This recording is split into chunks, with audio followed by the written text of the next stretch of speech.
Calling this hearing to order. For the record, my name is Kenzie Bach. I'm the City Councillor for District 8 and also the Chair of the Boston City Council's Committee on City Services and Innovation Technology. This hearing is being recorded. It's being live streamed at boston.gov/city-council-tv and broadcast on Xfinity Channel 8, RCN Channel 82, and FiOS Channel 964. We'll be taking public testimony at the end of the hearing, so if you are interested in testifying here with us in the chamber, please sign up on the sheet near the door. If you're interested in testifying virtually, please email the Central Staff Liaison, Megan Kavanaugh, for the link. That's at megan.kavanaugh@boston.gov. The way that's spelled is meghan.kavanagh@boston.gov. Written comments can also be sent to the committee at ccc.csit@boston.gov. That's ccc.csit@boston.gov, and those will be made part of the record and available to all councillors. So if you're watching this after the fact and you want to add something to the conversation, please feel free to email that to the committee. The subject of the hearing is Docket 1352, order for a hearing regarding diversion services for trash at large Boston venues. It was sponsored by Councillor Michael Flaherty and referred to the committee on November 30th. Not referred to the committee on November 30th. Referred to the committee at our last meeting, which would have been November 2nd, 2022. And I'm joined here by the sponsor, Councillor Michael Flaherty at large, and my other at-large colleague, Councillor Aaron Murphy.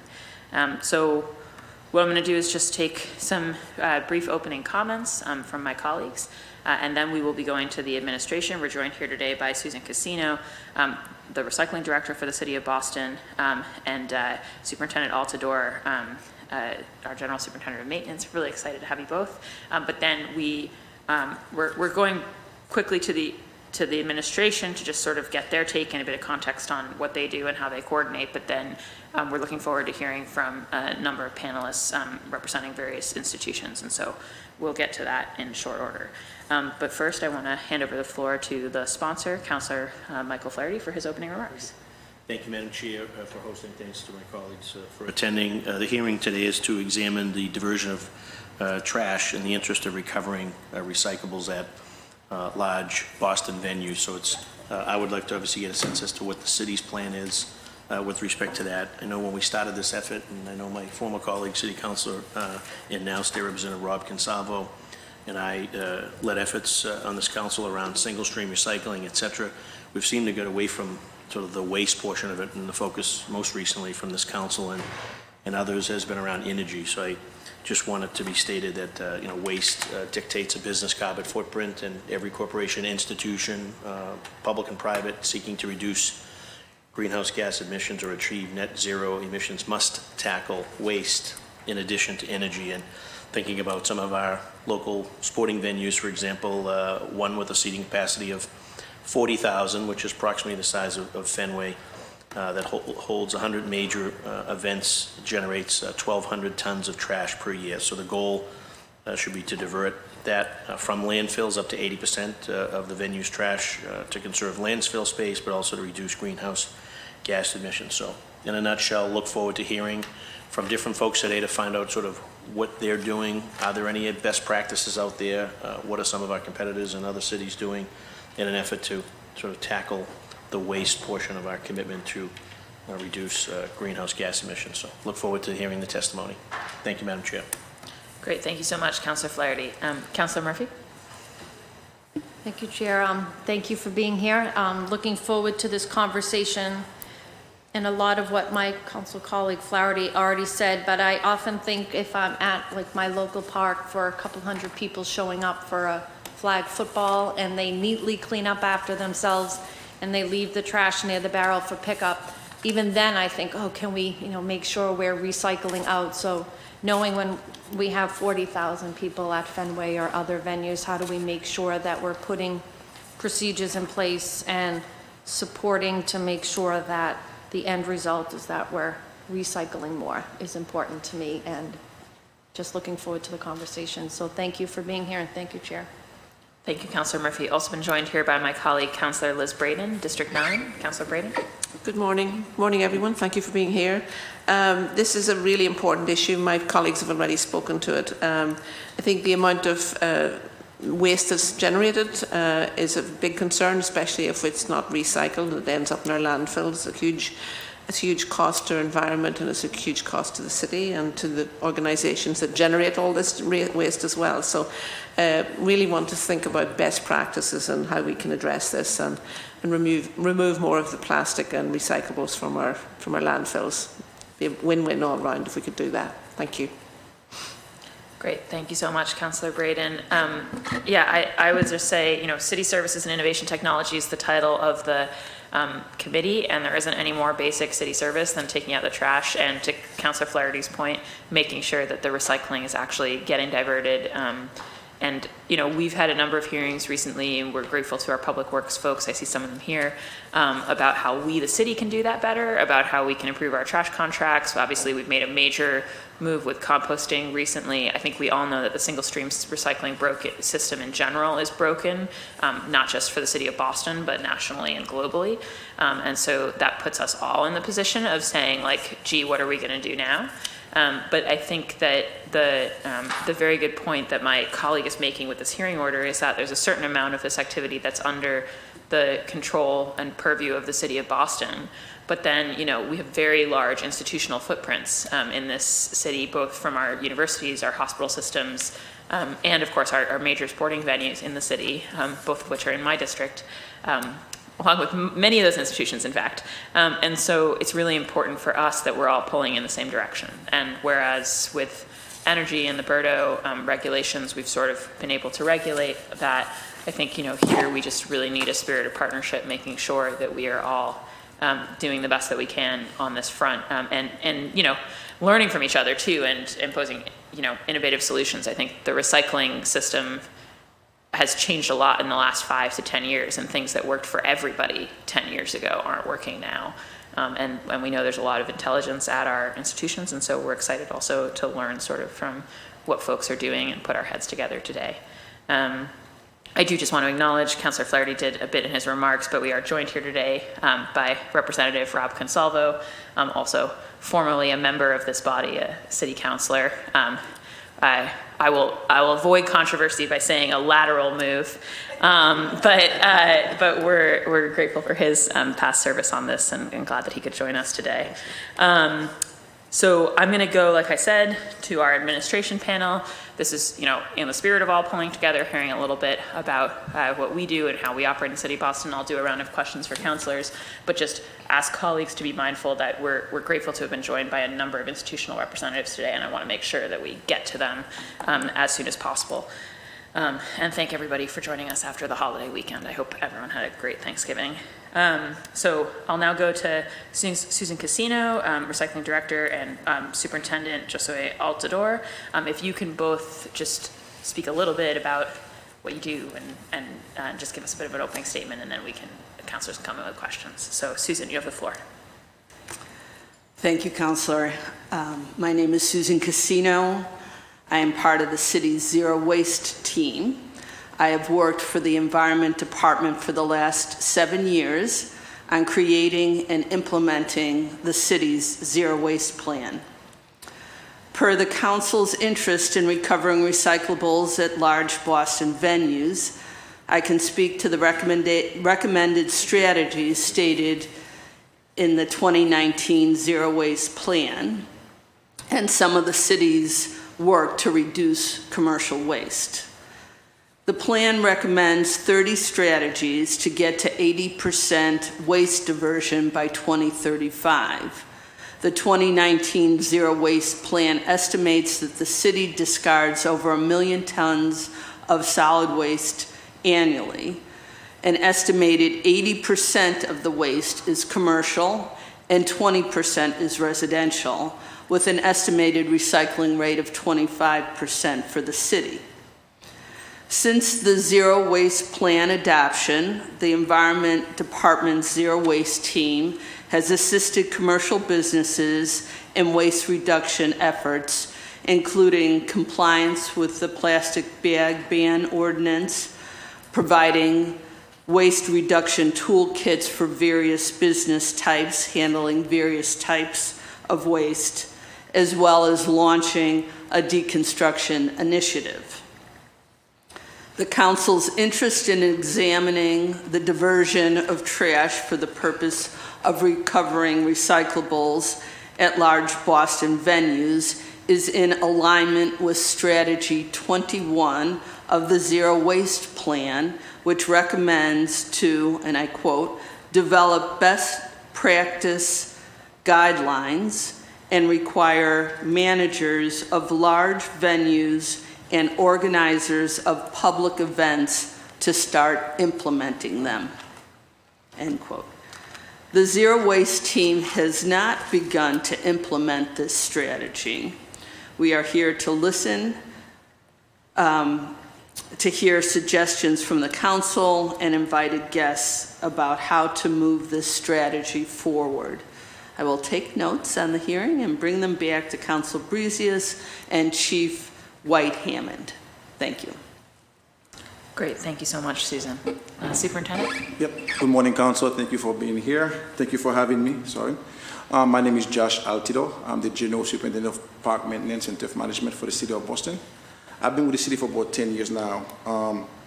So you guys know that parks host multiple events every year, and there's no question that we generate a ton of trash and welcome people from different walks of life and from all over the world. So we are every day striving to stay on top of our trash removal to make sure we maintain our parks for everybody to enjoy in the city of Boston.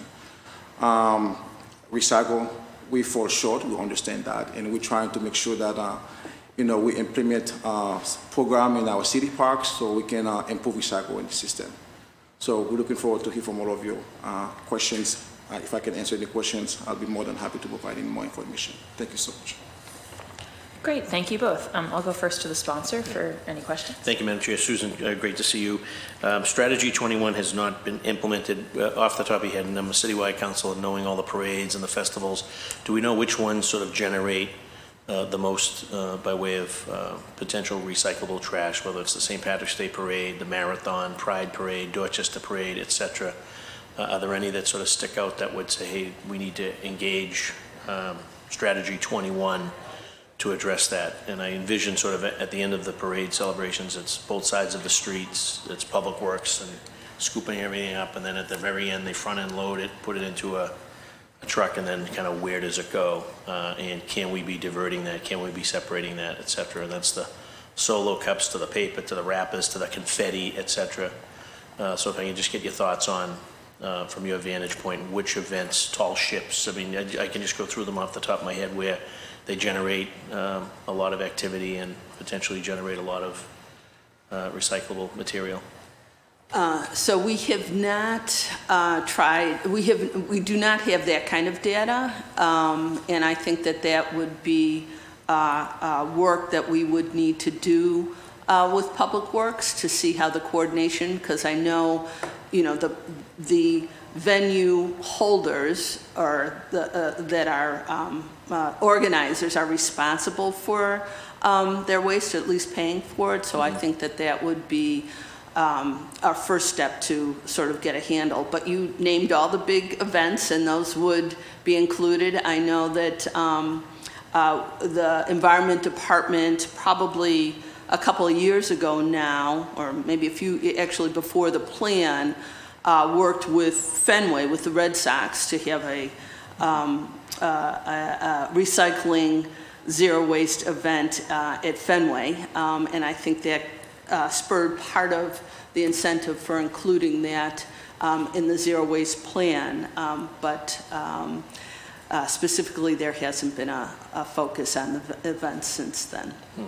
So obviously, if there's technology out there to deal with sort of the mustard and the ketchup and the soda that's on the cup or the wrapper to make sure that it gets properly diverted to recycling, I think obviously would be key in this discussion. So, thank you, Madam Chair. Thank you, Susan. Great, thank you, Councilor Flaherty. Councilor Murphy? Sure. Councilor Flaherty's last comment just made me think, and also thinking back to when we switched to single stream, and we're kind of used to throwing it all in together. And when you're at a restaurant or places that have the different barrels where it tells you like waste, other things, maybe sometimes I have to stop and think. I'm like, wait, is this recyclable? Should I put this in the waste? I think the infograph, the pictures are really good. We talk a lot when it comes to like rodents, which is another thing I know the council always agrees on when it comes to trash and rodents, that a lot of it is, you know, education and making sure we're translating in different languages and getting out to the neighborhoods, explaining like how to, remove the trash. And then also you talked about the 25% recycling. Is that overall, or is that 25% of the 80% of the waste from commercial? Like, does the commercial trash have a 25% recycling rate?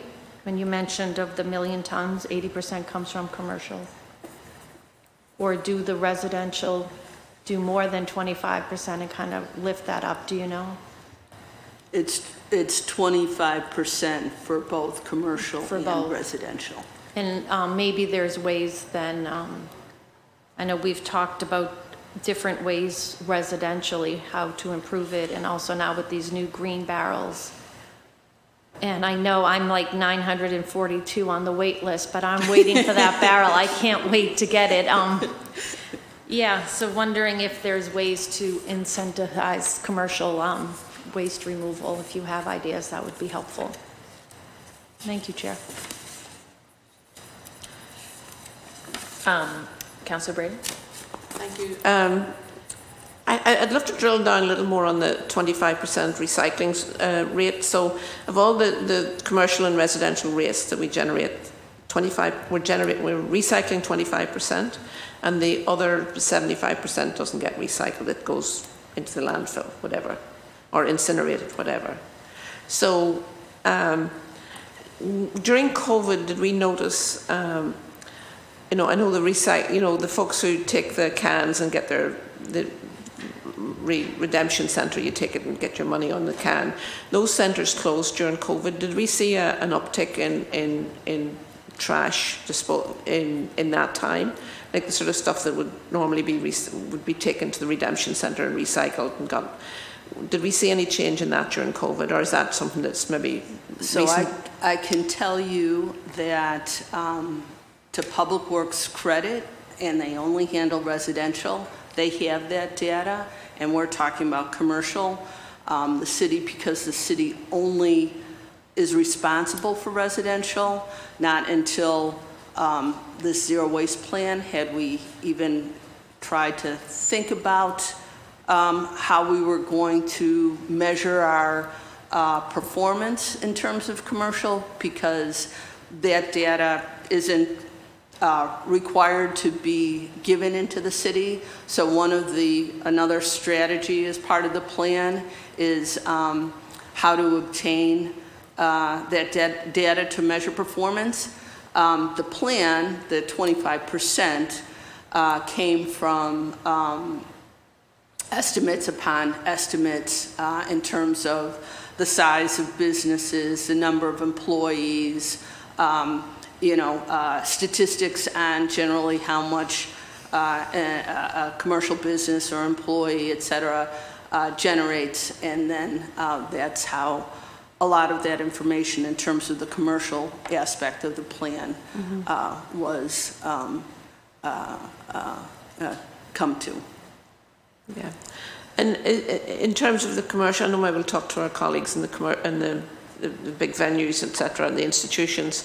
In terms of recyclable containers and things, is there any impetus to try and insist on having materials that will actually break down? Like a plastic bottle can be around for 500 years apparently. So bottom line, in terms of mandates, is that the Commonwealth of Massachusetts has banned recyclable materials from all solid waste facilities. So that's transfer station, landfills, or incinerators. So the only mandate the city of Boston has is on owners of large residential buildings. But bottles and cans, and plastic containers are part of the waste ban. Leaf and yard waste is part of the waste ban, and you may have heard recently, November 1st, that textiles and mattresses and large generators of food waste that's a half a ton or more per week, that material is also banned. So in some ways, since the city is not directly responsible for commercial waste, those haulers and their customers, they are subject to inspection at any of the solid waste facilities. And if they have more than de minimis amounts of any of those materials, their loads can be rejected. And those are the levers that we have currently. And I would imagine the folks that are coming from the large institutions are aware of that. And, you know, hopefully that is, you know, helping the cause. Yeah. So we've really got our feet to the fire at this point to try and come up with solutions. Thank you. Thank you, Susan. Sure. Thank you, Madam Chair. Great, thanks so much. Do we know, Susan, do we have any data on what that, on how often, like, statewide loads actually get inspected and sent back? The state has data on that, and they have, you know, a practice of how they decide, and I don't know it off the top of my head, but that's certainly information. And it used, well, yes, I don't have that information. Yeah, it'd be interesting for us to dig in on more. I think, you know, contamination, if recycling's become such a big issue, just with all the stuff that makes it functionally recyclable, that I worry.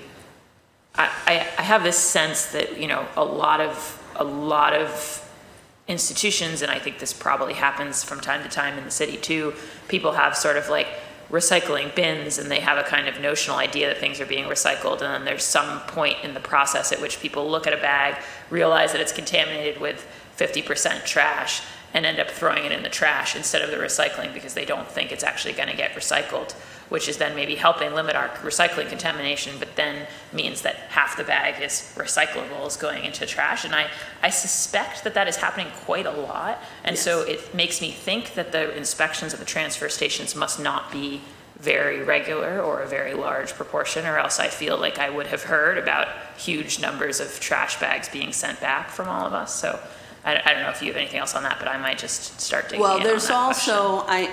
you know, there's value to these recyclables. You know, you won't see cardboard getting mixed in the trash. You know, there is incentive for commercial businesses to separate, to decrease their recycling costs. I mean, that has fluctuated. I mean, I've been in this business for decades, and it's only until the last, you know, 10, 15 years that recycling has come close to the cost of trash. But at any rate, that's changing back too. A lot of because of a lot of domestic markets have come back, and there continues to be value in various commodities of the recycling. I'm not sure where I was going with that point, but contamination is a huge issue. Even if you go to, you know, the cities that are number one, if you were, in terms of separation, if you were asked to ask them what the biggest problem is, it's contamination, particularly in public space recycling, because there's no, you know, watchdog, and as the other counselor said, you know, you go to throw something out, you have to think about it. If you look in the recycling thing and you see there's trash in it, you know, but there's no it's difficult to monitor, and that's why we have to really change the culture where we are here. Yeah, and that's a great transition to my question for you, Josh, which is just, I'm sort of curious from the park's perspective. I mean, I would both say that I've certainly noticed lots of places in the parks where we seem to have trash but no recycling bins. And then I know that throughout the city where we do have recycling bins, if you peek into them, you often see like a pretty similar mix to what you might see in the trash bin. And so I'm kind of curious, how is the department thinking about, decisions about where to site recycling bins, whether when we, often when we have those big events like on the parade ground in the Common, we'll set up those cardboard kind of temporary trash cans. But again, with those, I don't always see a recycling option. So, but that feels like a place where maybe we could be more intentional. So I'm curious how we think about that. And then on the back end, does parks recycling get picked up by PWD, or do you guys do it yourselves? And then how does that work? If you can answer those two. So we had a few pilot program that we had a contract with Coca-Cola back in the days to increase recycling in the parks. But one thing that we run to is level of contamination, so which we couldn't control because people will just throw trash in the recycle. So. And we didn't have the staff for that. So the manpower was an issue. We couldn't handle that. But you see the Boston Common sometimes, we do have some recycle bin in the Boston Common temporarily. But again, with the large event, what is the Hemp Fest, what is Festival, Carnival, it's really, really hard to just focus on the recycle part of it. So that's why park kind of take a step back. But I think that's something we need to reevaluate, again, as an administration. So find a way to have a campaign, educate people about the need for recycling in our parks, and then implement that slowly. I think that can be done, whether it's Boston Common, Franklin Park, or any park that we have in the city. So. Great, yeah, and it feels to me like we could, especially with those things where we're permitting an outside entity to come in, I think that asking those hosts of events to be part of a solution around recycling, like, having really clearly labeled recycling bins. I increasingly think that because of the contamination issue, we probably do want to even just move to, like, this is for bottles and cans, right? Like, this is not for your other stuff that you vaguely squint at and think might be recyclable, right? I don't know. It feels as though we put various requirements, as you know, and you work on them, right, with the people who pull permits with us, especially around, treatment of the grass and where they can put tent poles and all those kinds of things. And I just wonder if we could make a more concerted effort at pushing them to be partners with us on recycling as well. I think that's a great idea. So I'll take that, back to the commission and the people of parks, and then discuss that. But that can be done, and that should be done. What is permitting, and we can include that line. Recycling is required.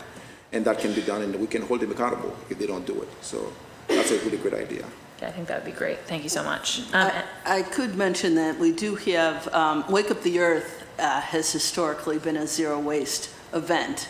And that's all dependent on volunteers. But there are certainly believers among Boston residents who care about this. And, typically the organizers of Wake Up the Earth, they've been doing it long enough that they have a crew. And people stay after the event, and there are tables set up, and everybody's doing it by hand, and it becomes a fun way to end the event. But yeah, it has been done and can be done.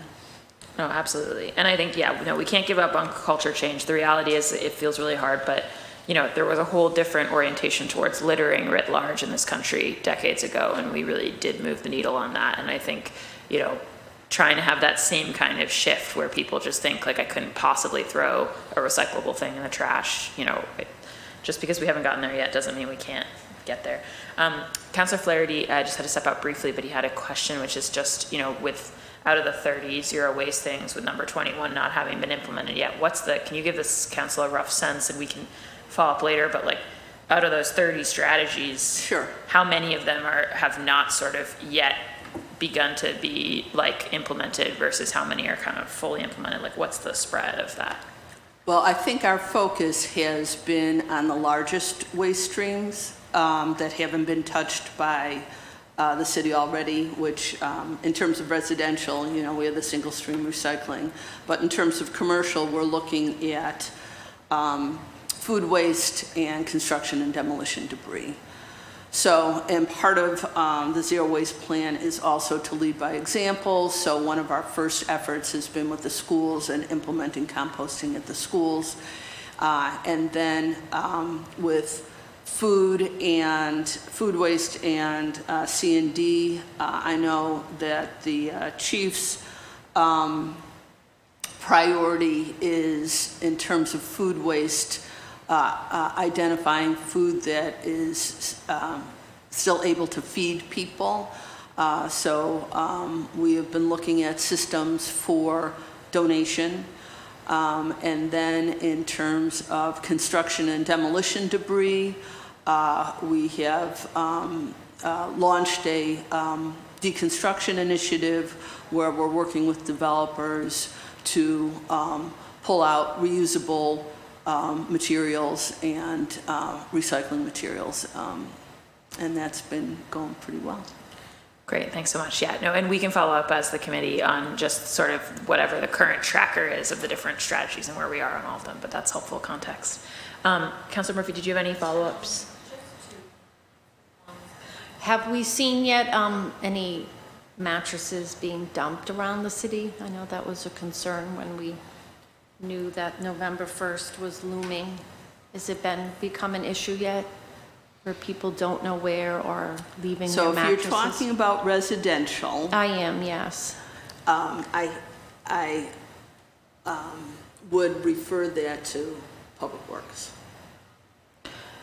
Yeah, yeah, we can find out what the Just update on making that sure, is. yeah, that we're on top of know making sure people know where to drop it. It's like, I remember when, you know, I think on UMass the Boston will website have drop-off days for like batteries, drug drop-off, or paint drop-off, but making sure we're clear for people to know that there will be places, that not feeling like there's never going to be a place to bring it is important, I think, for us to make sure we're.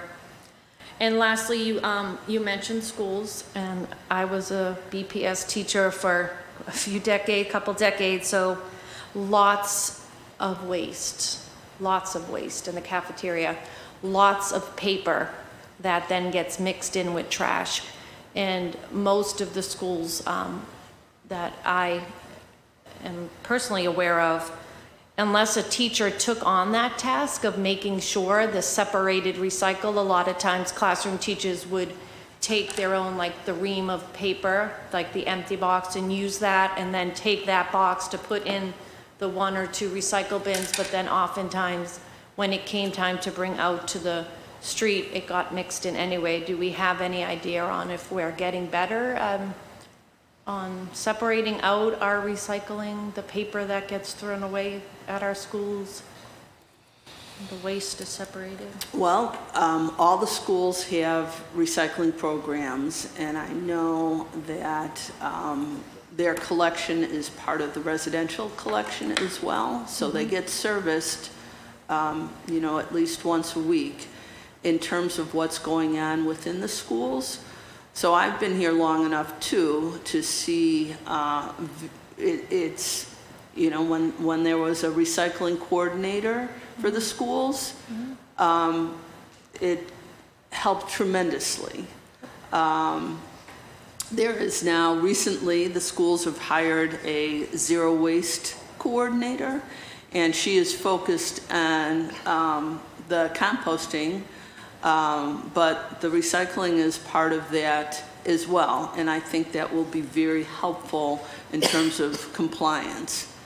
And I think part of what made BPS open to the composting too was knowing that this waste ban was coming and that they would need to be in compliance with that as well. Yeah, I think it goes to what you already said, Chair, that you think you're doing the right thing, it goes in the trash, but then you find out later it ends up mixed with something else or put into the dumpster. So thank you, Chair, that was it.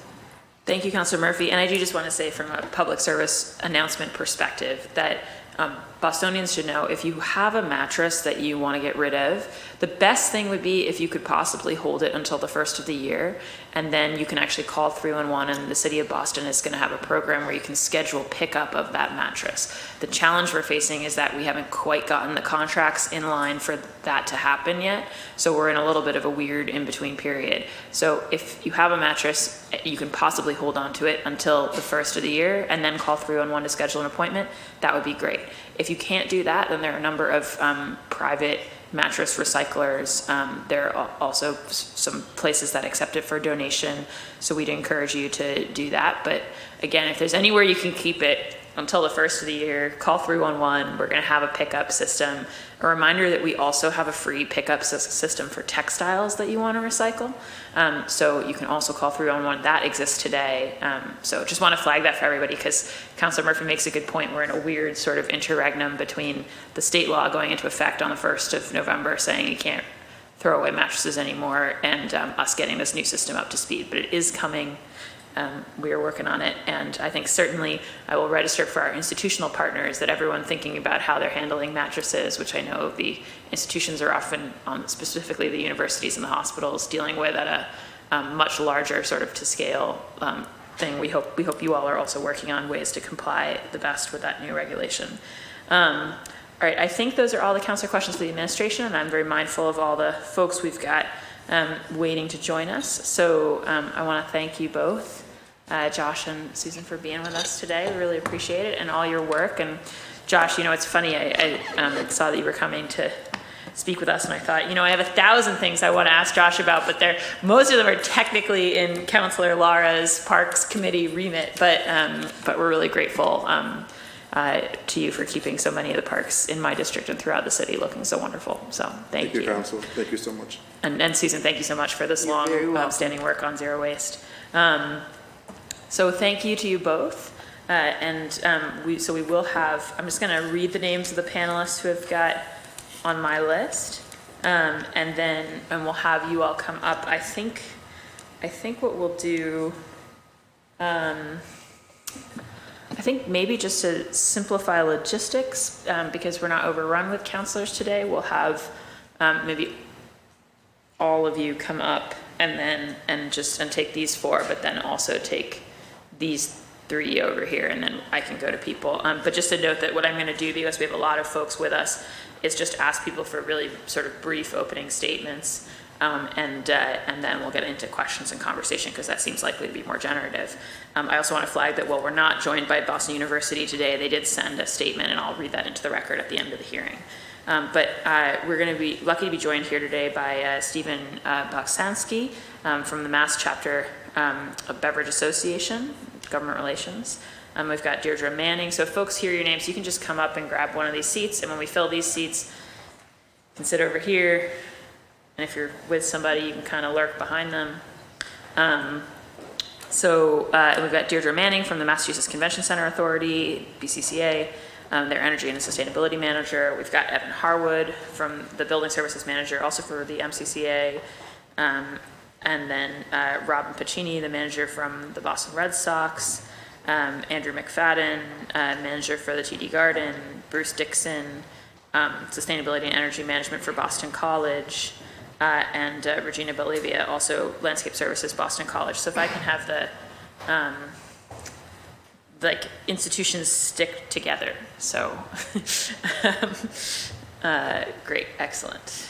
All right. So what I'll ask is, and I'll start here and go this way, just for, and then if you can just introduce yourself and offer an opening statement, and then we'll jump into questions and discussion. So, good morning, Chair Bach, members of the council, and staff and guests. My name's Steve Boksansky. I'm here today as the executive director of the Massachusetts Beverage Association. I want to thank you for the opportunity to speak today in support of G-Force waste sorters. We think this is a great idea.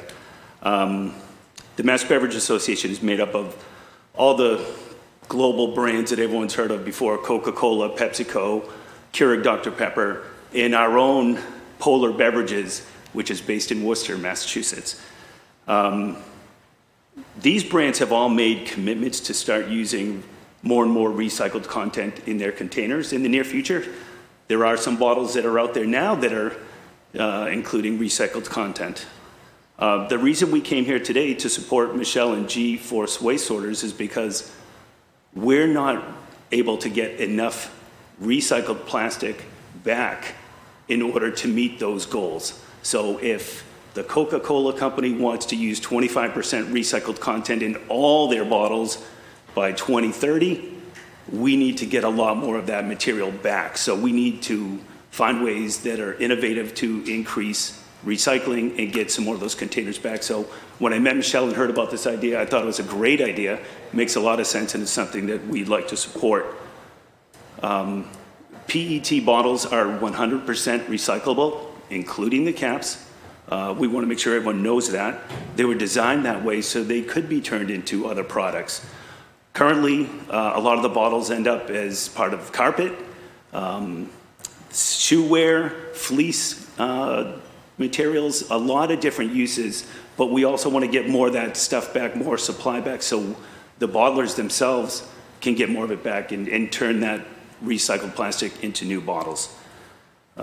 Our association in 2012 started the Massachusetts Recycling Challenge, which is a small project that has supported a number of different things. We've supported workshops to teach best practices to cities and towns in their recycling coordinators.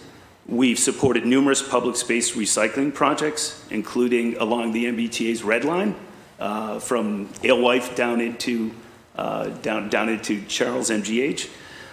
In the last couple summers, we've supported an awareness campaign on Cape Cod, digital advertising campaign to promote awareness about recycling and litter prevention. At the national level, the American Beverage Association unveiled the Every Bottle Back campaign in 2019 to do similar things, promote awareness and support municipal infrastructure in order to get more material recycled and collected back. Recently, earlier this year, ABA did Every Bottle Back grants with the city of Methuen and the town of Falmouth. And so they went from the small blue bins, the 15-gallon bins, up to the 96-gallon toters with the lid and the wheels. So the towns paid for most of that, but American Beverage Association chipped in quite a bit to help them get there. So our industry understands we have a responsibility to play a role in making sure these containers do not end up as litter. We don't want to see them on the streets, on the parks. We also don't want to see them ending up in the trash, so they're going into a landfill or incinerator. So we're here to support G-Force Waste Sorters and really other ways to get more bottles back. And while there's no silver bullet to answer this tricky challenge, we do believe this is a good opportunity that could have a significant impact. So I want to thank you again for the opportunity to be here today and support G-Force Waste Sorters. Thank you. Great, thank you so much, Stephen. Deirdre Manning and Evan Harwood from MCCA. It's actually controlled centrally, so okay. You're all good. Good morning. I just wanted to start giving a bit of background. I have a background as an energy economic regulator and then switched to working for both Boston College and Smith College in their sustainability programs, and now fill a similar role at the Convention Center Authority. So based on what I've been hearing so far today, wanted to remind people that reduce, reuse, recycle is the order that people should be focusing on. So reducing waste so that you don't need to reuse it or recycle it is obviously something that makes a lot of sense if your end result is having fewer things either be incinerated or go through the recycling process. I wanted to mention that creating markets is really important in the capitalist society where we work and live. So to the extent that the city can focus on making sure that there are end users who will create a revenue stream for the things that people no longer need or want. Reducing overall costs for your solid waste or recycling programs is important, but if there's a potential for a revenue stream, then that is something that I think will get more people engaged. So you have a group of people who want to do the right thing, millennials, people who are older, care about the environment, but if somebody's going to save $1, that typically gets people motivated to help you on sort of the ground up part of your problem. I also want to mention textiles now recently are banned from landfill. People don't know that stuffed animals can be thrown into those bins and you can use them to make carpet pad. So the extent that there's a place where those things can go, you'll find it a much easier lift to get your programs up off the ground. Recycled glass is now used in asphalt, so again, creating an end market is really important. As a former energy economic regulator, I have seen that government can play a role in policy, looking at way back when you would have a toilet that would be flushed and 4 gallons of water would go down. Now I think you're required to use something with 1.2 gallons. So thinking along those lines when it comes to recycling, creating a market is sort of your best way forward, and then having some sort of policy to support that, or even support the creation of markets as we've seen, is super important. And then getting to Councillor Bach's point of culture change, I feel it's really important to engage the community. Here we're talking about commercial waste. So if you're working with companies that have offices in Boston, working with their human resources department to have onboarding include a component of what the culture is in the organization about recycling or reusing would be super helpful. And then with what Councillor Murphy said, I have found that it's critical. It's certainly a long-term strategy if you're working with K-1 students, which Ms. Murphy is familiar with, including my very own daughter. If you get children engaged in the importance of climate and recycling and not waste, they may even go home and teach their parents a thing or two. But if we don't have students early on learning that this is the way that we do things, people in communities in the Pacific Northwest and Northern California, they've been drinking the Kool-Aid for a long time. And if you're looking at the city of San Francisco, their residential recycling rate, or maybe their overall municipal recycling rate, is something in the low 70s. And so when you look at Boston as 25%, there's a huge delta and room for improvement there.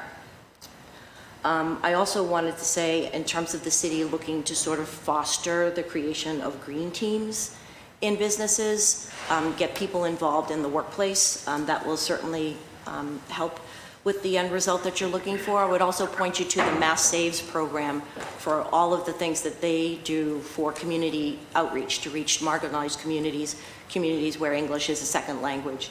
That's another place where the city can focus its efforts to improve the overall diversion rate of both commercial and residential trash and solid waste.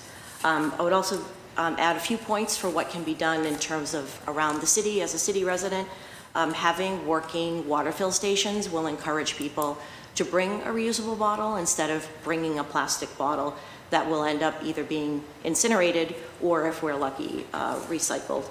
Also thinking about enforcement playing a role, whether or not you can have cameras at some city parks, and if you see that people are using city trash facilities for dumping either commercial waste or waste that was not generated at the actual event.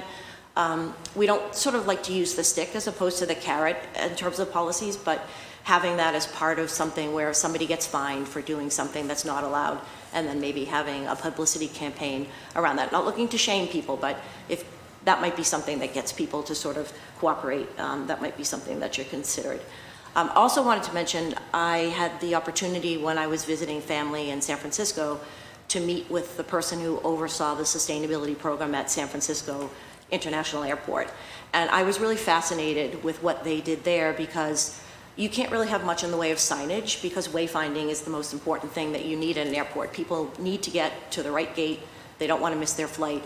They also come from all over the world, and so people recycle different things in different parts of the world, so they won't know what happens to be recycled or reused in San Francisco. So what they did is they narrowed in on creating opportunities within the vendors there. So you can't buy something at the airport that can't be recycled. So you might have somebody come through with a boiled egg from home in a plastic Ziploc bag. That bag really can't be recycled. There's no place for it. It'll end up in the trash. They have a very high contamination rate, but everything that is thrown in the trash at the San Francisco airport ends up going to a commercial composting facility. So that's sort of an out-of-the-box way of looking at, well, here's a big problem. You can't address the community aspect, but you can find ways around it. And then I wanted to mention, we've got a couple of programs at the convention center And Evan, my colleague, knows all of the details of some amazing things that we've been able to do with an engaged group of people, specifically Greenbuild, which came to Boston not once but twice. And I would like to hand it over to Evan. He can tell you a little bit about all the things that we can do at the convention center. Sure, thank you. Good morning. My name is Evan Harwood. I'm the building superintendent at the Boston Convention Center here in the Seaport. It's my role within the facility to incorporate these programs into our everyday fabric. Back in 2007 or 2008, to an earlier point, we actually decided to start separating our waste stream on site within our building as a way to increase our diversion rate. So we have a designated cardboard compactor, a designated commingled recycling. We bale our own plastic on site, C&D dumpsters, and then obviously your normal waste. One of the largest components for us is obviously food waste, and we have a whole back-of-house composting program that we utilize as well. So if you think for the past 15 years, we've been fortunate enough to have the majority of our staff stay. So training was a big component, and refresher training is still a big component to you know, keep the staff fresh and the programs running. Say at our building, we hover right around 50% as a diversion rate throughout the whole year. But it takes a lot of time and a lot of effort and a lot of training. But as the largest building in New England, it's obviously very important for us to do our part and divert as much waste as we can.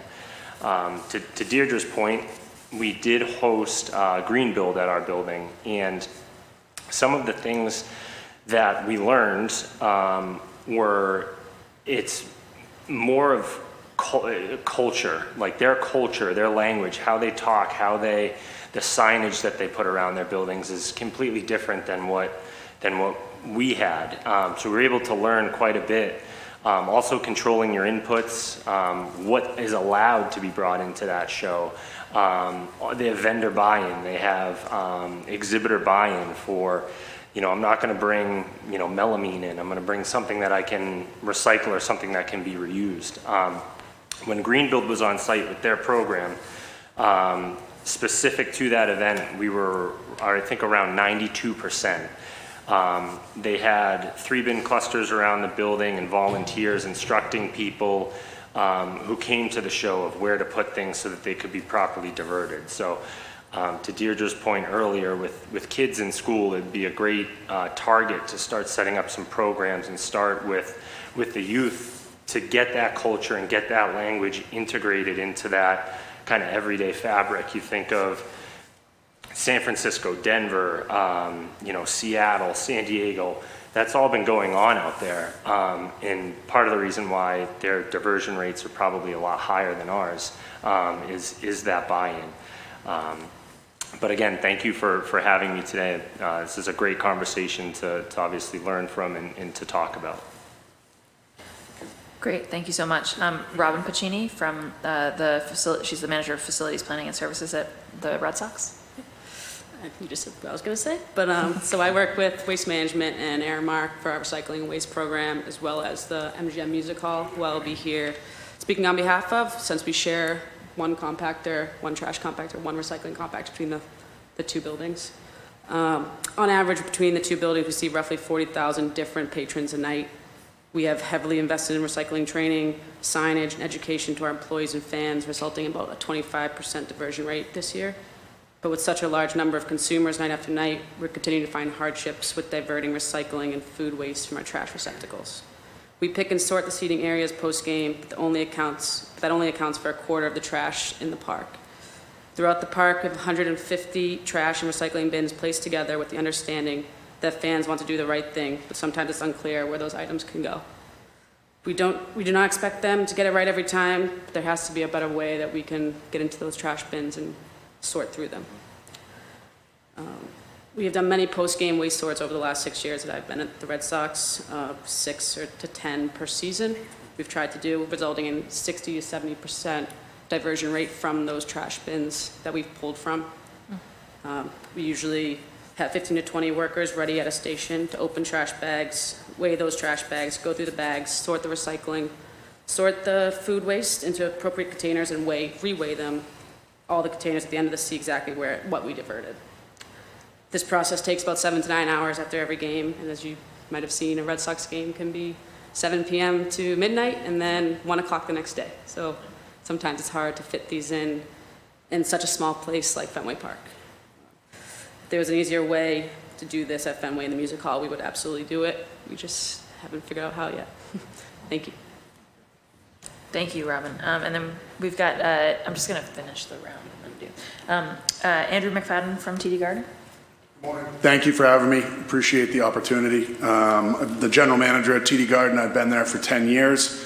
Obviously, Bruins Celtics very passionate about trying to improve our sustainability. A lot of our efforts have really been focused on the energy, HVAC, lighting.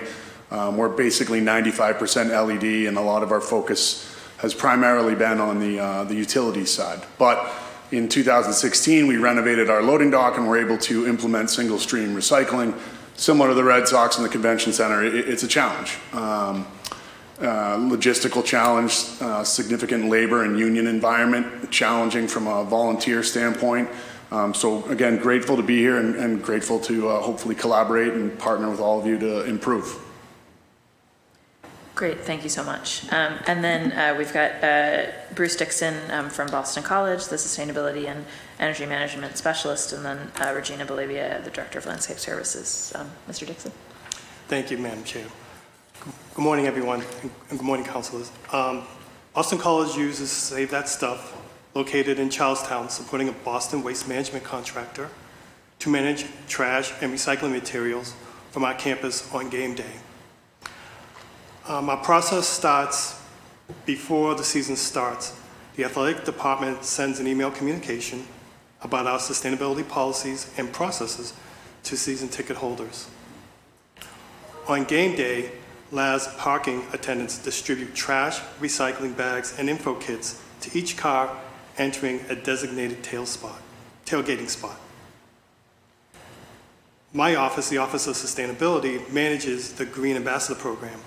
Paid students and volunteers engage in person with our fans to educate and promote sustainable behaviors during tailgating and while the game is in progress in Alumni Stadium. Thank you. Good morning. Just to follow up on Bruce, that's the pregame kind of process that we have in place, but the in-game process is that we distribute these kits to each tailgate patron that comes.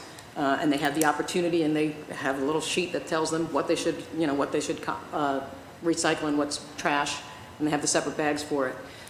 When they go into the stadium, we have 2 rear-end compactors come through, and our staff goes through, and they, the staff that's pulling blue bags, the staff that's pulling trash bags, and goes in the appropriate compactor.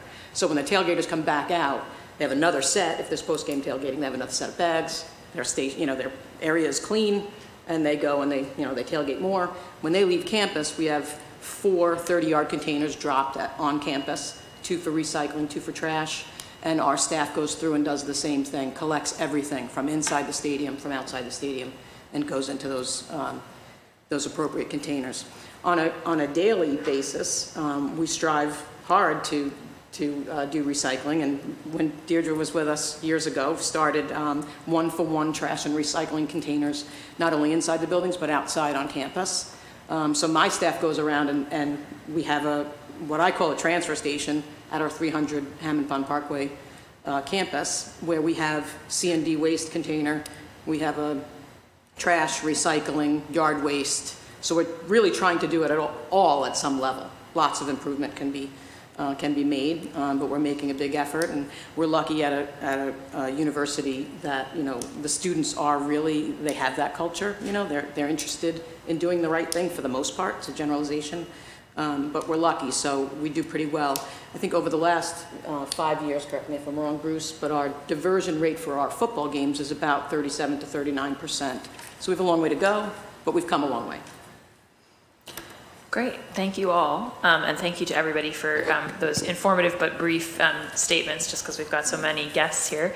I'll go down to start with the sponsor, Councillor Flaherty, and then Councillor Murphy, and come back to myself. Thank you, Madam Chair. Obviously, just a quick comment. Obviously, appreciate the spirit of cooperation and the willingness to sort of do better, I guess, and to partner with the city and to get that buy-in and to identify best practices or shared practices, and whether that's finding some technology or a piece of equipment that might work for the Sox that they can lend to the Bruins and Celtics, that they could lend to the convention center. I mean, that's sort of what I'm sort of sensing right now, that there is a willingness and a spirit here that we can and must do better, and that, you know, short of some of the complications and around spacing and sort of the labor piece, et cetera.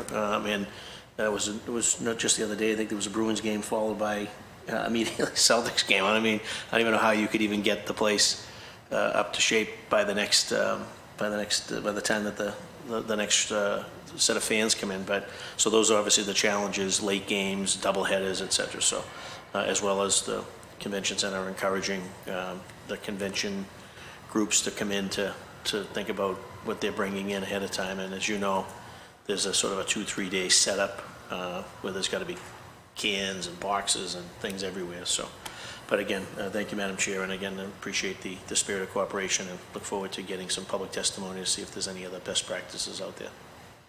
Thank you. Thank you, Councillor Flaherty. Councillor Murphy?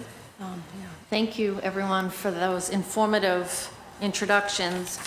And I mean, I knew it was a lot of work, but I definitely appreciate when you spelled out the 7 to 9 hours, the man hours that are put in after a convention, after a Red Sox game. You know, you think when you're leaving a plane, right, a small plane, and they're already on the plane cleaning when you're trying to leave, thinking of just 40,000 people a night.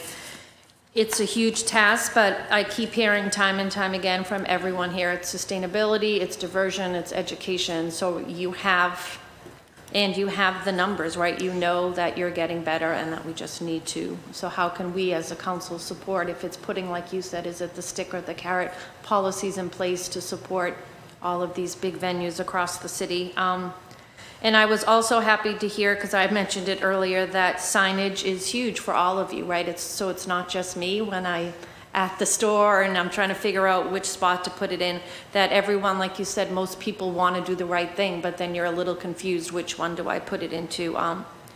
And to get to the schooling, the education, and I know the previous panelists, the administration talked about, we went from a recycling coordinator to a compost coordinator at our schools, which is great, but I do think we need to have it in our curriculum. We need to be teaching our students a curriculum, if it's during science class, or if that coordinator is also a teacher or an aide who is actually teaching the children and kindergarten all the way through how to divert, how to coordinate and come up with ways to recycle.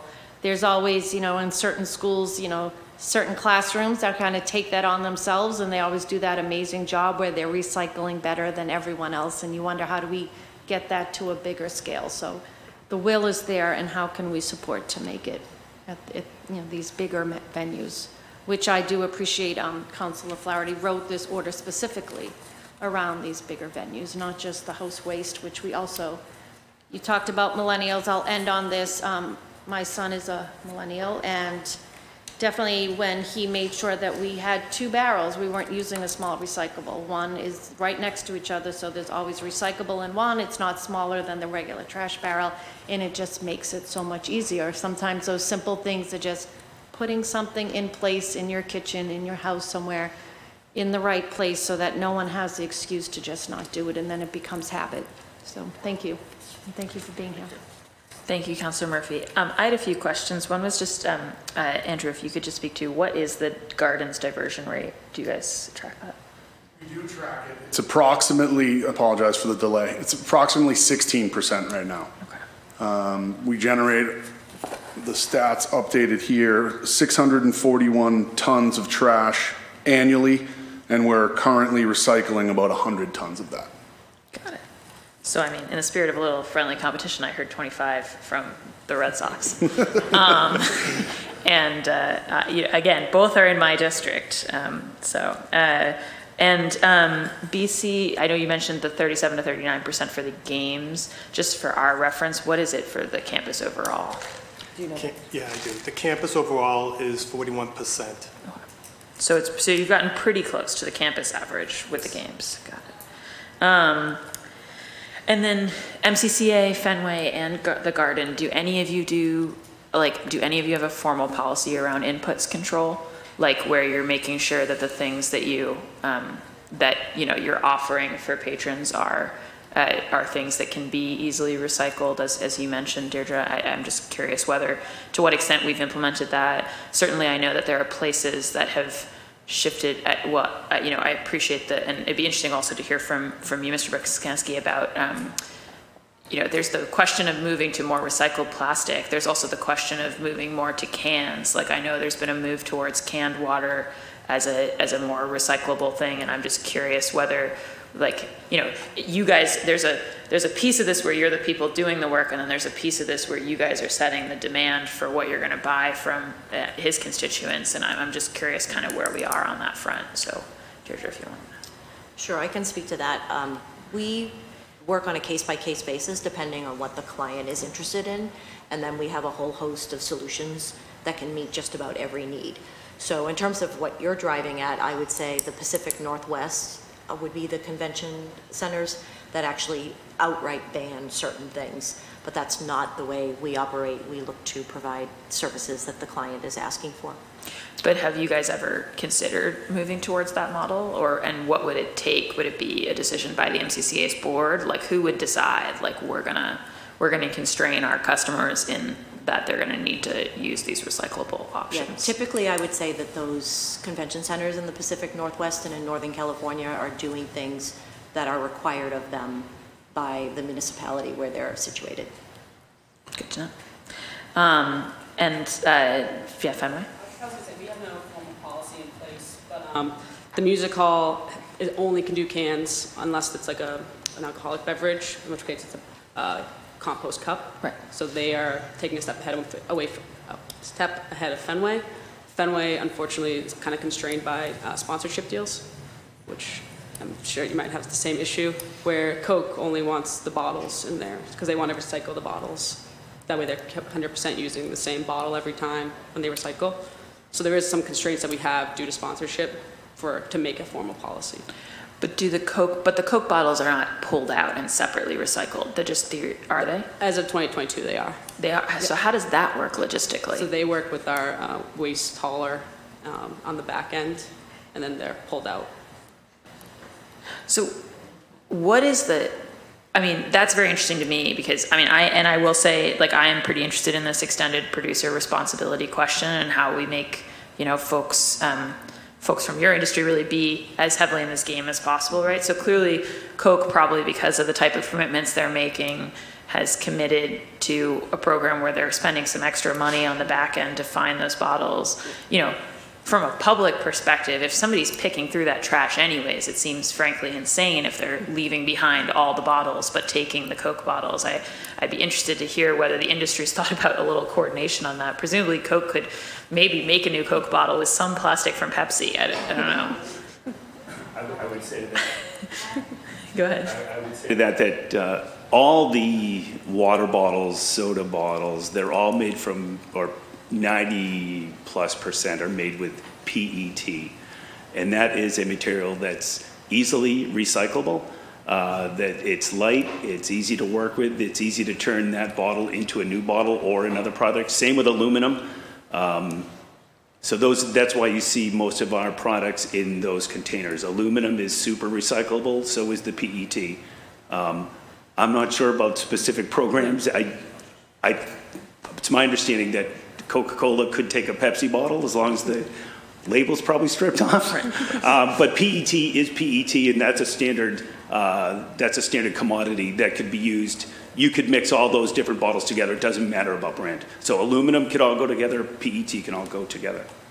Yeah, so it would be interesting, and maybe we could follow up separately with the Red Sox. It would just be interesting to understand what the back end of that kind of operation is and whether there was any way. Because again, it's like, if we needed to just get, some stakeholders to say, yeah, we want to join Coke in doing this, it seems like having your folks do 9 hours of labor on site is a real challenge logistically.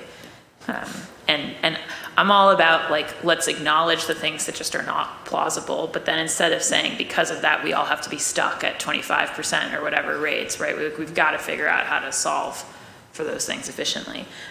If you could speak to the garden at all, and then I will say also to PC, I don't know whether you guys in the vendors and the stuff that you provide at the stadium think about this at all, but Andrew. So approximately 3 years ago, we did try to initiate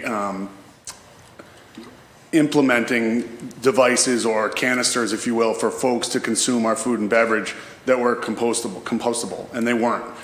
Basically, we would put French fries in them, and we had a lot of people get burnt by hot food. I think that's one area that I'd love to partner with folks in this room and figure out.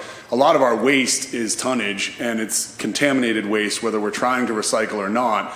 If we could figure out a way to reasonably, logistically operationalize a composting program, I think that would kill two birds with one stone. It would decrease our waste tonnage, but also front end pick out a lot of that recyclable material.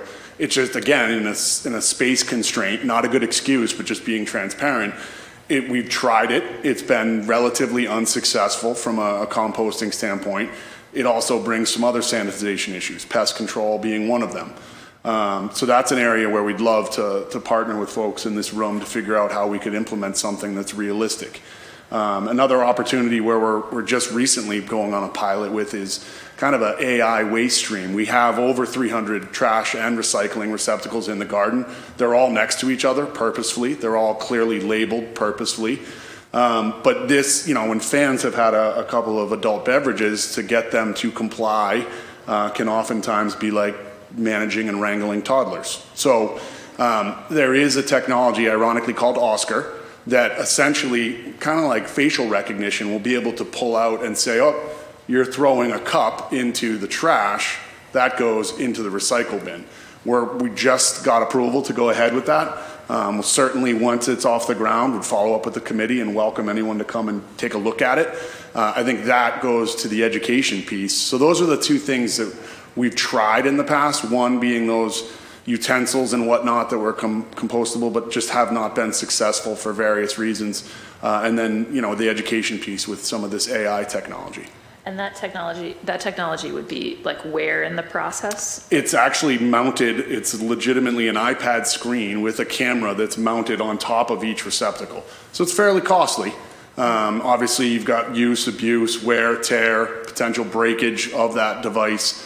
But that's something we're kicking the tires on right now. And the idea is that if I'm starting to throw something out in the wrong place, that it's going to beep at me? Or? It's going to talk to you like Oscar the Grouch and give you a little funny, snarky comment of, oh, wrong receptacle. And force you to try to put it in the right receptacle. Got it. Okay. The gamification, listen, anything we can do here. Anything. Okay. Anything on BC?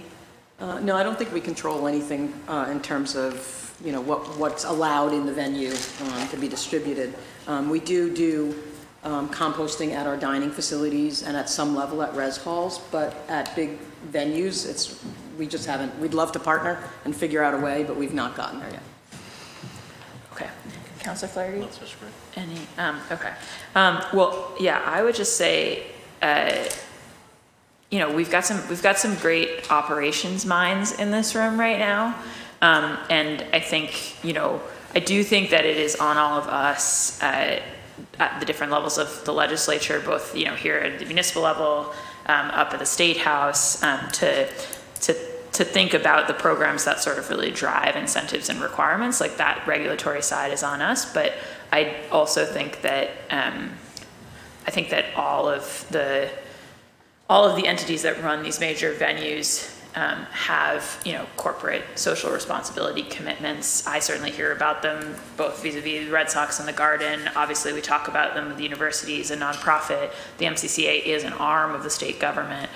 All of our entities are, sort of supposedly and formally committed to really like upping these rates, right? And so just, short of us sort of like forcing everybody to, like, I think it would be great if folks would be having a conversation about, hey, we control our universe. Like you guys have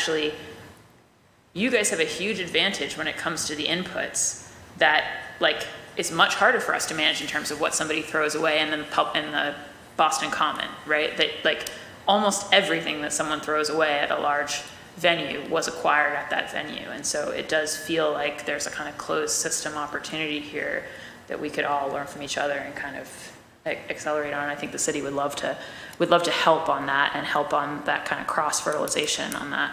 I want to I've got, let me just check. I've got public testimony. Okay, I just have a couple. Oh, of course, I've got. So if you don't have any further questions, okay, I might just take. I've just got 2 folks signed up for public testimony, so I'm going to go to them. If it's all right, I'll just leave everybody in their seats for a moment, take the public testimony, and then we'll just check if there's any further closing statements from any councilors, and then we'll wrap up. So I've got Michelle Guiney from G-Force Waste. I'm sorry, I can't read the last word. Sorters. Okay, G-Force Waste Sorters. And then I've got, again, as mentioned, State Rep Rob Consalvo, 14th Suffolk. Well, you are welcome to take that seat. We have a standing podium, but... I just know she's presenting. Yes. Sorry? Should she know sick or she's presenting with her? Oh, yeah, if you want to go... So I was just saying, if you want to go to... Actually, we have this standing mic right here. You have a clicker? Be great. And you guys can go whatever order you want. No, I'll be very brief. Madam Chair, thank you for having this hearing today, and I want to thank Councilor Flaherty, my great friend, for authoring this hearing order, and to Councilor Murphy and Councilor Braden for their interest. For the record, my name is Rob Consalvo, State Representative for the 14th Suffolk District, and as you mentioned, Madam Chair, former 13-year member of the Boston City Council, loved my time here and always loved being back in this chamber to testify and participate and collaborate, which is what I think is the spirit of what I heard today from Councilor Flaherty. And I would just say that my interest in this is, one, as a freshman representative, one of the major issues we dealt with up at the State House has been around climate and around recycling and around waste diversion. In my first term, we did pass 2 landmark climate bills in my first term, which I had the honor of voting for and supporting.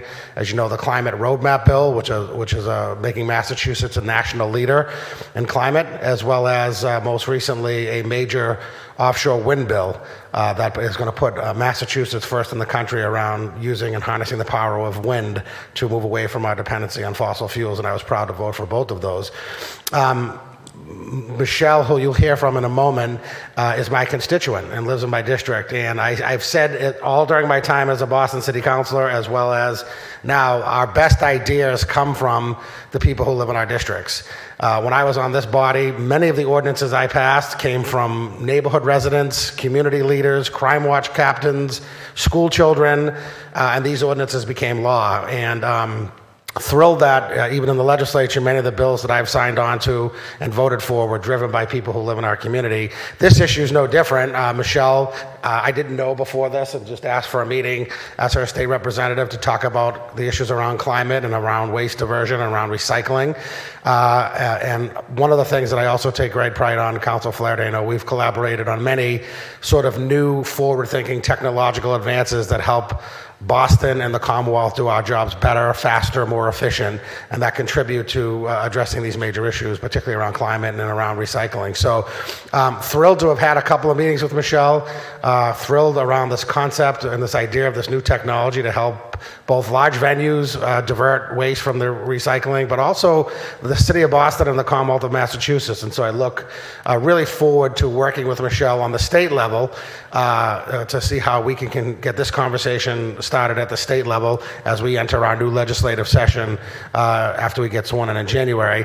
But certainly, once a city councilor, always a city councilor, and certainly thought this was a great idea for the city as well. And I'm grateful that Councilor Flaherty took a meeting with Michelle as his constituent too. And I think, again, in the spirit of what are new creative ideas, what are new technologies, what are things that we can do, it sounds clear from this meeting that everyone takes this issue seriously and that it's something we all want to work together to improve, that that, we might we might need to be looking at sort of these other technologies to help us do that. So with that, I'm grateful to be back here, grateful to Councilor Flaherty for offering this, and I think this is the first of many conversations that we'll have going forward into the new year about how we can work together to address this issue. Thank you. Great. And now Michelle Guiney. Hello, good morning, thank you. I have a brief presentation that is shown, and I understand I have to yell out to Ethan when, not ready to advance, Ethan, because the remote is not available. So let me just start by saying thank you so much for Councilor Flaherty for organizing this hearing, and for, of course, the State Representative Gonzalo for listening to me to begin with. Because before he took that meeting, I can say I went through every branch of our government, every department, everything, for not only a meeting, but also just to be heard about this issue. I have 15 years in the waste industry experience, and for the record, my name is Michelle Lee Guiney.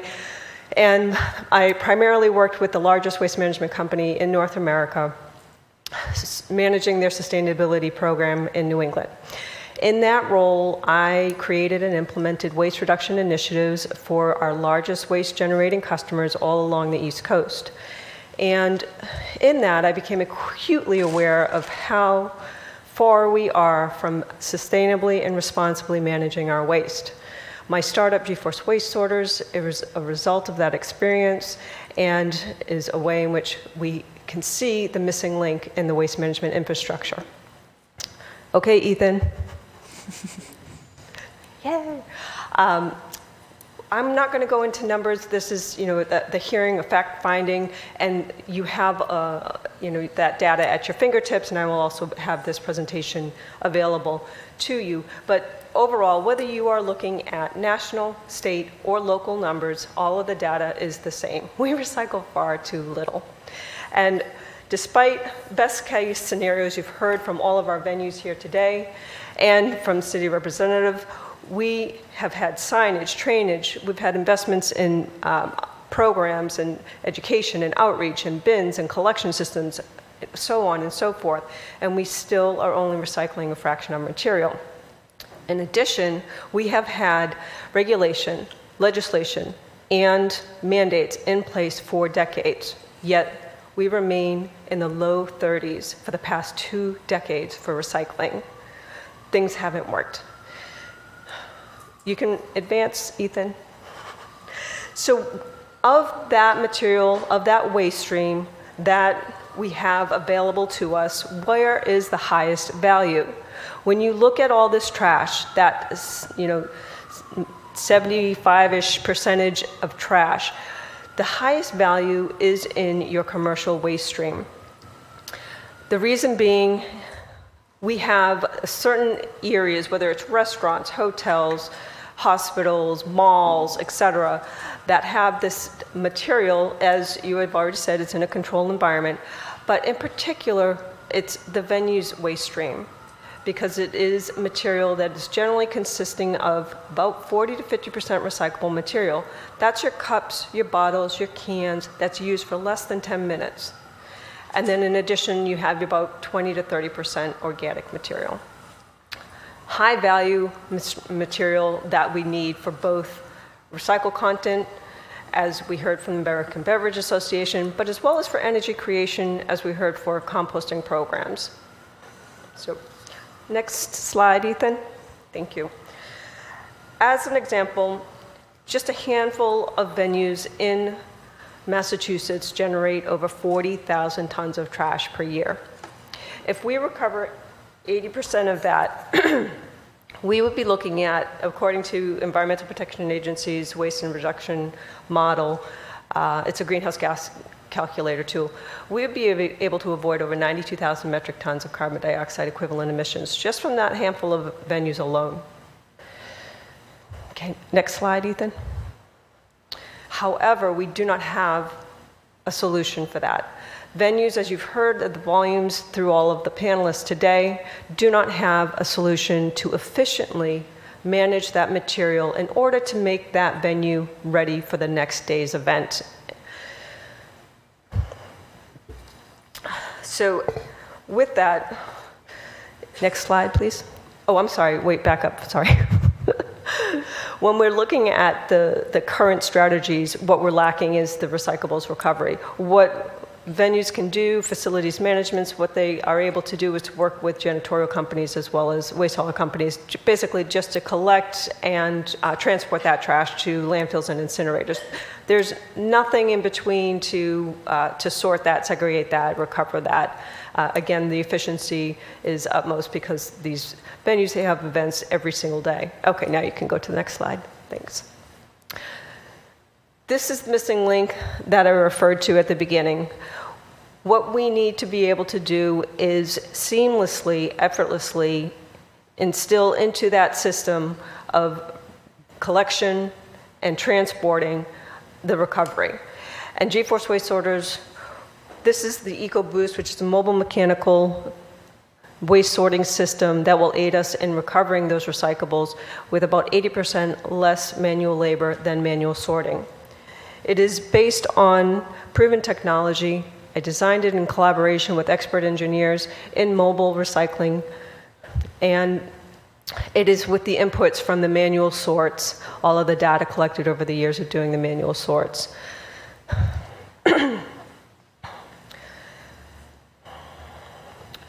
Okay, next slide, sorry, Ethan, thanks. The important component here for all of the venues and managers is to realize that this is an intermediary step. This is not an add-on. This is not including or not taking additional staffing or having any additional time. This is working in concert with your actual venues. We are looking at utilizing this machine. Again, it's mobile, so it can go from place to place, setting up and being able to recover the recyclables from trash as well as the organics. You can see on the right that there are 2 conveyor belt systems inside of the mobile unit, and one is the primary, which will have the organic material, and the secondary is the recyclable material. But again, this is working in concert with your existing systems. This is not an add-on. This is not changing contracts. So the janitorial companies and the waste hauler companies are all staying in their respective roles. And then there's no impact to the fans' experience either. You're not looking at adjusting the reason for being there. They're there for their entertainment. And as we've already discussed, we're not able to get 40,000, 100,000 people to all do the right thing at an event, which is why we were left with the majority of the material being trashed. Okay, next slide. So in addition to reducing the trash, if we were to recover that 80% of material, we of course would be reducing our disposal costs. The attorney generals from 12 states, including Massachusetts, had signed a letter back in September addressed to the federal government with respect to reducing single-use plastics. And in that letter, they had discussed the cost for plastics in Massachusetts, as well as some other states, but I'll just mention Massachusetts. And they estimated 11% of MSW by weight is plastic, which is attributed to $44 million in annual disposal costs. The venues themselves can talk about the hundreds of thousands of dollars that it costs to dispose of waste. We're looking at reducing your trash, which reduces your trash disposal costs. And then in addition to that, of course, is a plethora of other benefits that you can see here in this last slide, from circular economy to social environmental justice. There are a lot of acronyms up there. I won't, as far as the legislation goes, that this would support the EPR and the PCR and so forth. I won't go into the legislation, but again, the slides will be available afterwards, as well as a lot of material on my website, just so we can get into the Q&A. But if someone does have particular questions about the legislation, I'm happy to answer those as well. And the last slide, I think that was the last slide. Go ahead, Ethan. There you are, yeah. Okay, thank you. Great, thank you so much, Michelle. Thank you for that testimony, and yeah, no, definitely, everyone's putting their thinking caps on, and this is helpful. I want to go around just to my colleagues for any closing comments. I know that Councillor Braden's rejoined us. So Councillor Braden, I'll just give you the quick crib notes that the BC football game tailgates are currently beating both the Red Sox and TD Garden on recycling rates. So we've got a 37 to 39% diversion versus 25 and 16. Go BC. So just that's, yeah, see, that was a rare moment there. You guys should. So yeah, it's just making you aware that they're here if you wanted to have any quick back and forth with them. But I'll just go first to the sponsor, Councillor Flaherty. Thank you, Madam Chair. Oh, yes, sorry, and we've been joined by Council President Ed Flynn as well. So, Councillor Flynn, thank you for joining us. Thank you, Madam Chair. Michelle, if you could just take us through, say you're out at Gillette Stadium and after the game, and the staff is putting, the janitorial staff is cleaning up all the cups and wrappers and bottles and cans from both the parking lot, the tailgate portion, plus inside the stadium, and then you kind of come out of nowhere with that trailer system, and then where do you set up? How does that work? And then how are you separating the sort of contaminated products and materials versus the non, with the mustard and the ketchup and the soda, all that stuff? Can you just walk me through that? Sure. So it's built on a 25-foot trailer. It's hauled by an F-150, and it is designed this way because of the mobility that's essential. So obviously Gillette has a handful of games, and yes, they generate quite a bit of trash, but they don't need a system year-round. And even Fenway, it has 100 events. Again, it doesn't need a system year-round.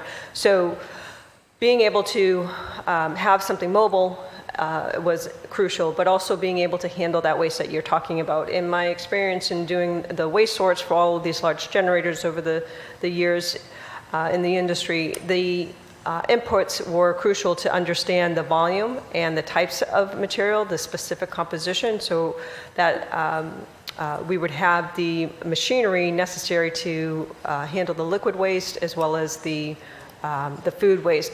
What is essential about this type of waste stream and why it is so valuable is because it is almost untouched.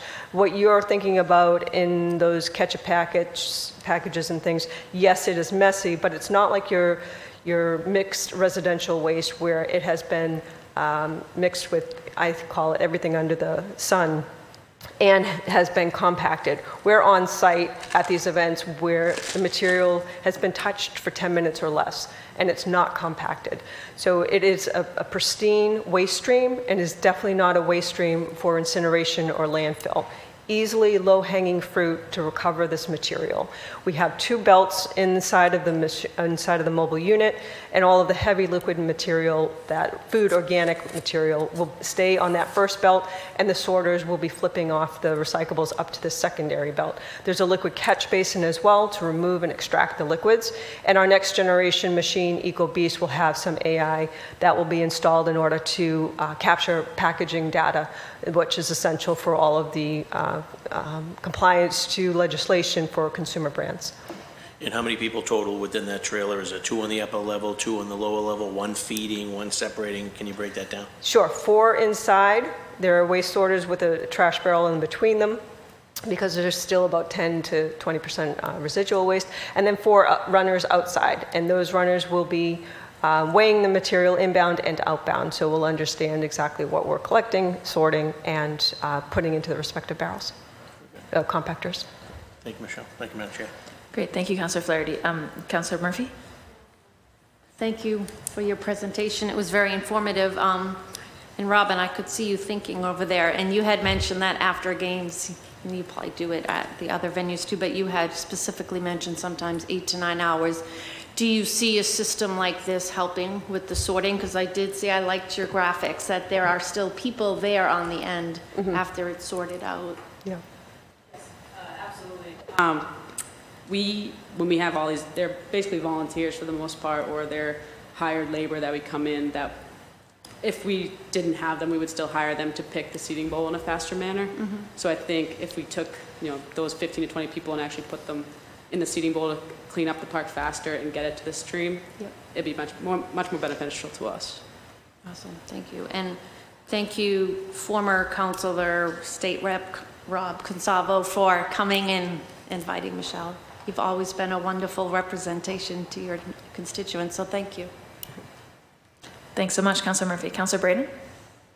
Thank you. I'm going to review most of the tape. I had a meeting to take offline, so I really thank you for your presentation, Michelle. I think it's definitely, we need to pull out all the stops and find workable solutions to really get that quality recyclables and capture them and get them recycled. It's very discouraging to know that we have recycled streams. We put everybody's very conscious and want to recycle, but it's contaminated, it's not sorted, and it's not of very much value at the end of the day if it's recyclable at all at the end. So thank you for these innovative and forward-thinking ideas. We definitely need to come up with some really good workable solutions. So thank you for your presentation. Thank you. Thank you. Great. Thank you so much, Councillor Braden. President Flynn? Thank you, Madam Chair, and thank you to the sponsors as well, and to the panelists, city officials, State Representative Consalvo. I apologize for being late. I'm going to watch the video later this evening. And I just want to say thank you to my council colleagues for the important work they're doing on these quality of life issues. Thank you, Madam Chair. Great. Thank you so much, President Flynn. And I should have said I was giving BC their laurels, but in fact, the highest diversion rate on the panel does go to the MCCA at the 50%. So I just want to register that I did note that. You know, again, this is just, it's such an important issue. And we, the city of Boston, cannot, as a city, have the kinds of diversion rates that we want without the partnership of all of you. So, you know, I guess my takeaways from this are very much, you know, thank you to all of you who are working on this and thinking about it. And it's clear that there's, like, you know, capable operations folks who are worrying about this every day at all of your institutions. I think like we can collectively do better. I think, right, there's these questions of the sorting. It does feel like you have this kind of captive audience. And so, you know, I think any behavior modification is great. I'm going to be really interested to see what the AI does for us. But I also think that baking in how your patrons operate and then figuring out, you know, are there back-end ways of getting that sorting done, as we've discussed today, seems really important. I think that everybody really looking at their inputs feels important. You know, to me, it's just like you guys decide what's on offer. And I think patrons are relatively unconcerned with the container that their beverage is in most of the time, and the kind of details of it. They may have some opinions along around the margins, but I think that you know, it's a place where we can just remove the difficult to deal with options from the table, and you know, and I think we in the city of Boston. We talked today mostly about the plastics issue, and really appreciate the Mass chapter of the Beverage Association being here with us. But I think I just want to flag, because we talked about it less except vis-a-vis the garden, you know, obviously the composting issue and what to do with oils and all of that, you know, is huge. And we're definitely interested in the city. I think everyone expects, right, that like there's going to be more government scrutiny on that side of the house in the next 5 years. I think everyone has kind of seen that coming for a while. I don't think I'm breaking any news there. And so I think that to the extent that we can all anticipate that, and instead of waiting until it comes in, figuring out what are these like to scale composting and you know, and like vegetable oil and like all that kind of solutions. You know, if you guys figure out a good system, it will help us figure out good systems that scale for all the little mom and pop operations in the city. So it really, you know, that's the thing, is like you guys, you have unique challenges because of the acuteness of, you have all this use and then all these users leave, but you also have, you know, unique abilities to kind of come up with contained systems. Just the fact that so many of you have compactors on site and that kind of thing. It feels like we're going to need you to lead the way on this. So I'm really excited to have everybody here and just say, let's keep working on this together. Councillor Flair, did you have any final words? Just finally, and thank you, Madam Chair, for hosting. Thank you for my colleagues for being here, and thanks for everyone, their time and their attention and their experience and the spirit of collaboration. as we all recognize that we can and must do better with respect to our diversion rates in the city, both privately and publicly. So that said, look forward to continued collaboration. Appreciate Michelle's presentation and her attention to detail here, and again, look forward to working through the chair and with the administration and some of Boston's best partners who are in this room and your respective entities. So thank you for being here. Thank you, Madam Chair. Great, thanks so much. Megan, do we have any virtual testimony? No, okay. Seeing none, this hearing of the Boston City Council's Committee on City Services and Innovation Technology is adjourned. Thank you all.